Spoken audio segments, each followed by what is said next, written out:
I want to take a moment to explain how it is exactly that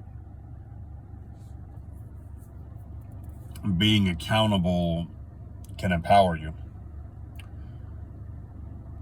But before I do that, I got to mention, I feel like I'm about to make an ad. And it kind of feels like one in a way, but I'd like to start a series of sort of, I do these videos. I'd like to start doing something where I include diagrams. I've seen it. I've seen people do it. They make graphs. They make, diagrams of all sorts on whiteboards. And it's pretty cool. It's nifty. It's a good way to explain things. And sometimes people need that visual aid, because I was picturing something like this for another idea that I had. And I feel like it would apply to this one, but I'm in my car, I don't think I have much more than a small sketch pad and a pen, which I could work with. Maybe I'll go in that direction, but we'll see where that goes. I wanted to mention on that note, I was considering it, because I know the appeal of these sorts of things. I like watching stuff like this. I like watching animated explanation videos. I even like just listening, not even watching, just listening to lectures, if they're engaging enough. There's a series called The Great Courses that my library, the digital library that's attached to my actual library offers. And I can borrow courses, and they're really fun. They're really, really, really neat. I hate that word, I'm not as white as some people think I am, but I'm not white at all, I guess. Anyway, they're pretty cool. They're pretty nifty. They're pretty solid. I just wanted to mention that. What I came here for, to explain how accountability, I don't want to say scientifically. I'm not a scientist. I try to be rational. I guess in a philosophical way, how accountability empowers you. And I'll try to make a note. 242 is where the good stuff begins, and I'll try to keep it short, but I'll try to make a note I might forget, but I'll try to make a note in the title or in the caption that this is where it begins. Okay, 257. Accountability and empowerment. I call it empowerment because I want to stay away from the word power. This is not about control or dominion over others. I think that is a perversion of these ideas. I think power, as a lot of people know it, power over other individuals, is absolutely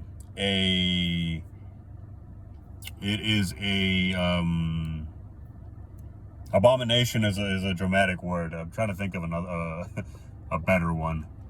It is a perversion, like I said. It is a deviance from the spirit of these ideas.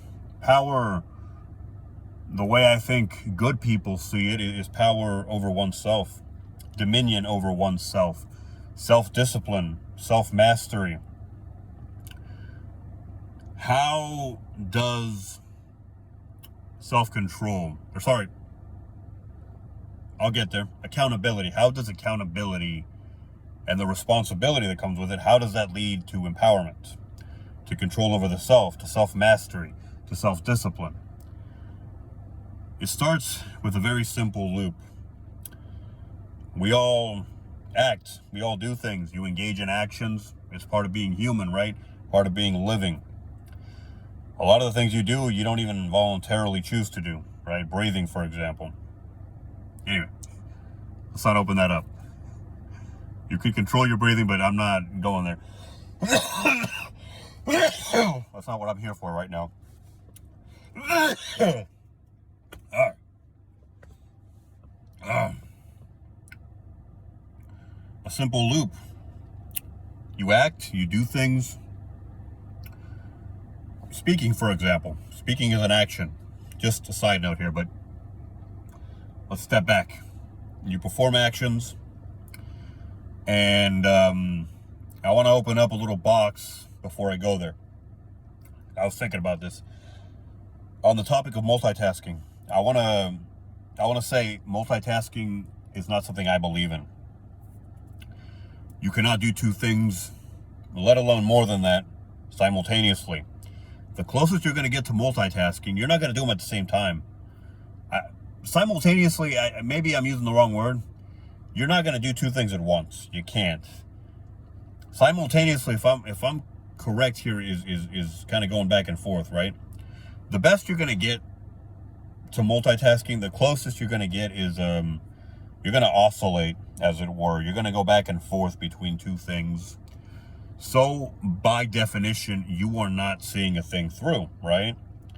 You're not performing an action and seeing it to completion. You're leaving it and then doing something else. And this is okay, by the way.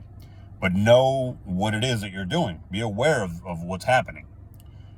You are doing one thing. You're dropping it to come back for it, by the way. So you're not leaving it undone. You're dropping it, but you're risking leaving it undone, I should say. Especially the more you add to your plate. So I would say two things is the max you should really do this with, if I may say so.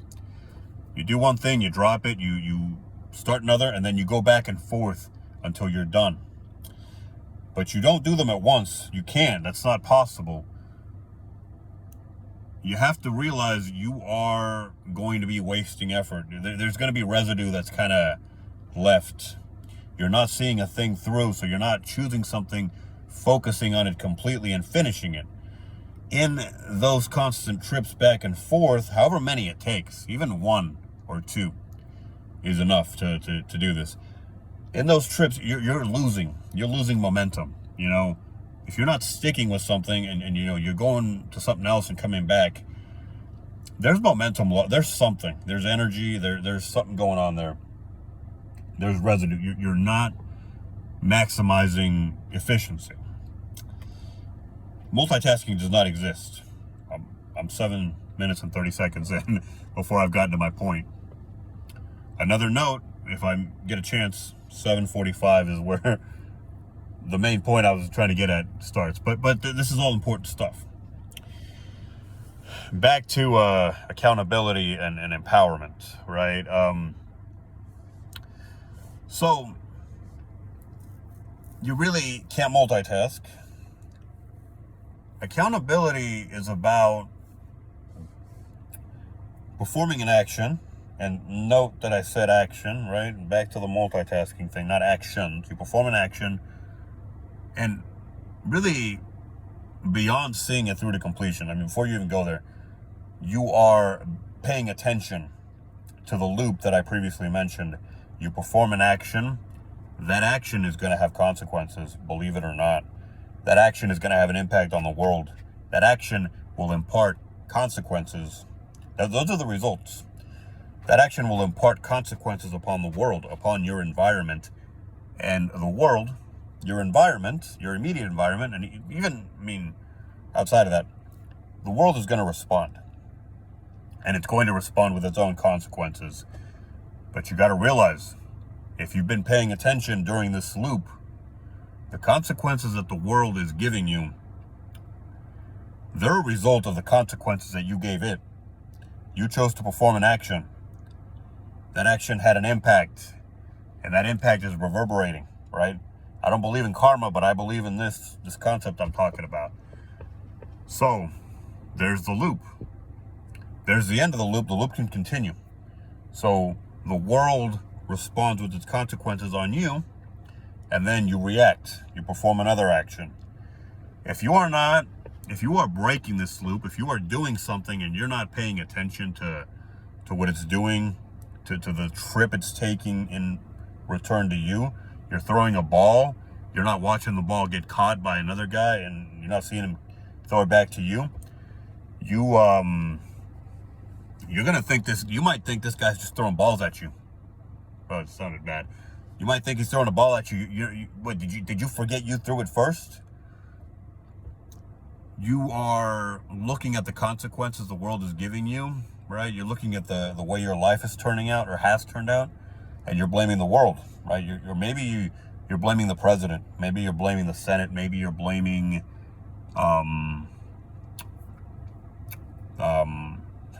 Timbuktu. I don't know. Insert random country. Maybe you're blaming Argentina. I don't know. That's the first one that came to mind.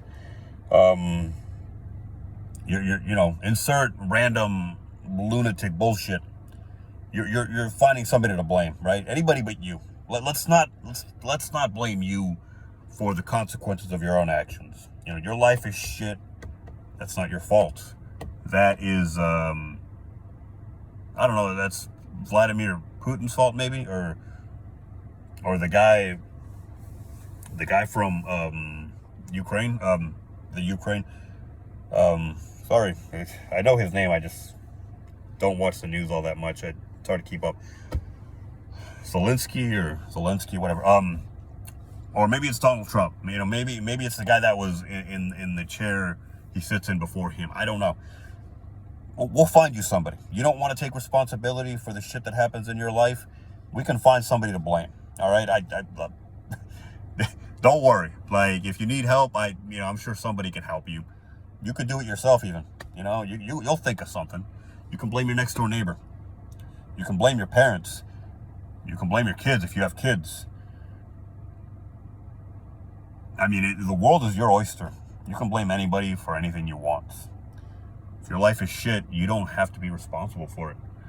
And if you don't see the correlation, then you can't be held responsible.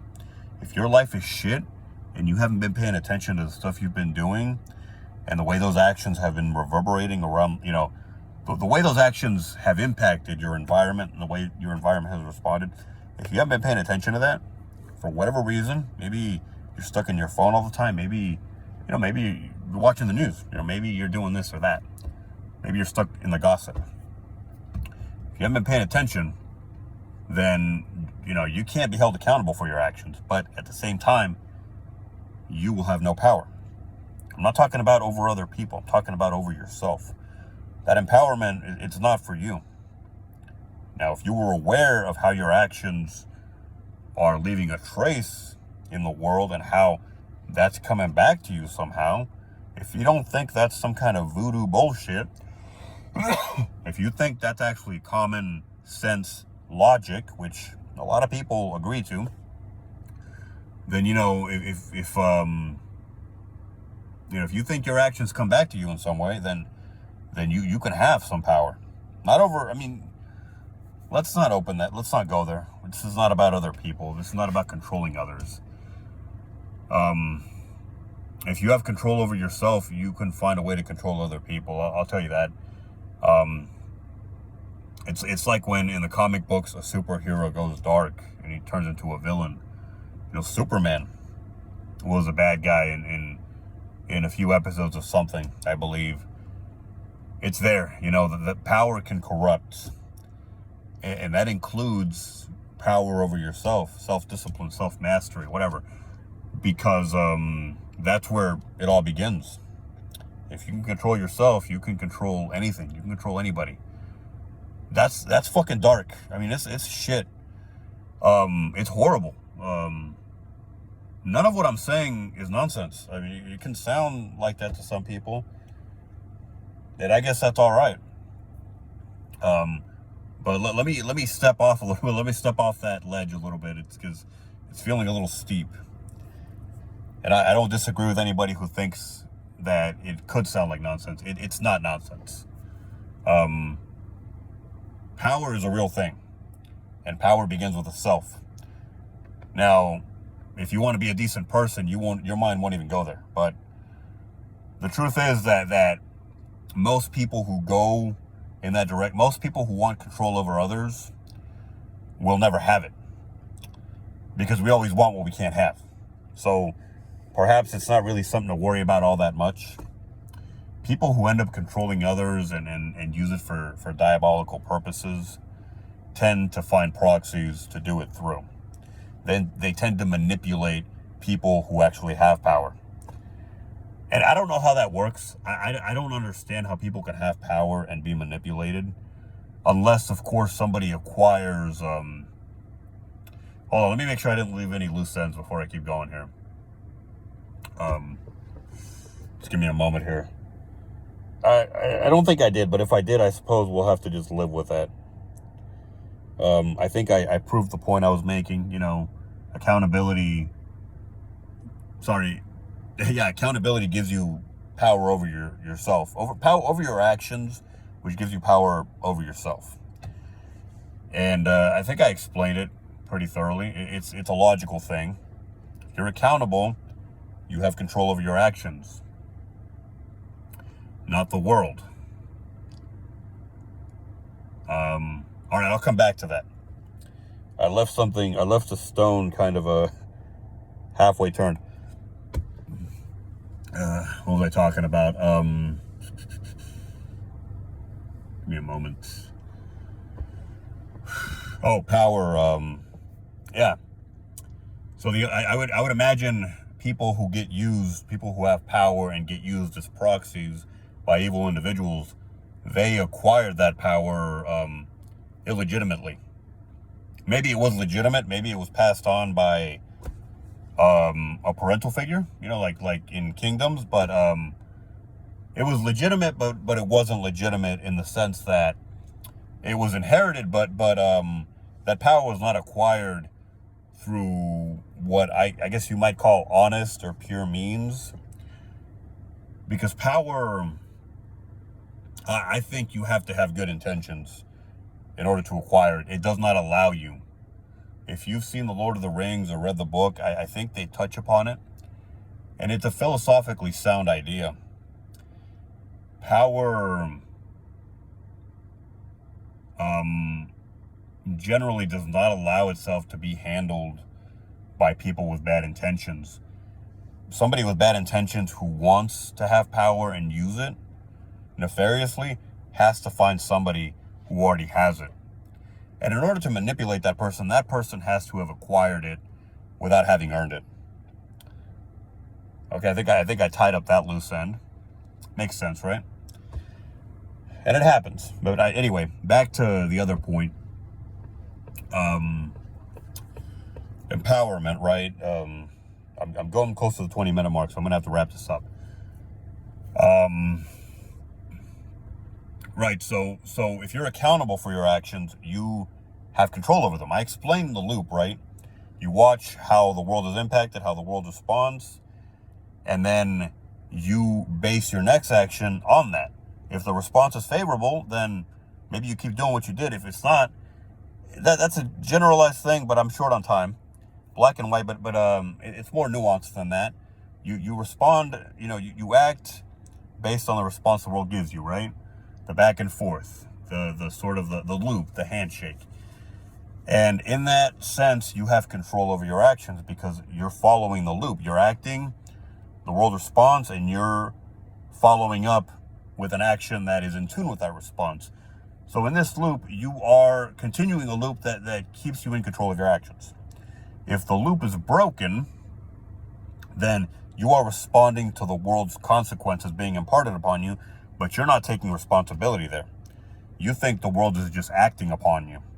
You're not seeing that loop, right? The world is acting upon you, so you're blaming the world. You're blaming the world for your next action. And this keeps going on. It's a loop, right? I mean, it's a broken loop, but you blame the world. So ultimately, you're going to end up blaming the world for the things that you do. And the consequences of those things, ultimately how your life ends up. So you're making the world responsible for your actions, and you're making the world responsible for your outcomes, for how your life turns out. So in essence, you're giving the world your power. You're not being accountable. You're not taking responsibility for your actions. You are ending up giving the world power. Very literally. I mean, it's in your head. It's a notion in your head. It's just a term I'm using. The world. You're not in control. Whoever you're blaming for your actions is determining essentially what you do, because you're basing your response to consequences on the things you think people are doing to you. You're not seeing how you're impacting what is happening. You know, it's what's being... The things that people are doing are a response to your actions, but you're not connecting this. You're not connecting the dots. You think things are being done to you just because. So you're responding to what you perceive to be the world's actions. You have no dog in this game, right? In this play. You're responding to what you perceive to be the world's actions. So essentially, you're just reacting to the world. You're making the world responsible for the things that you do. So you're giving control over your actions to the world at large, or to whoever you're choosing to blame at any given moment.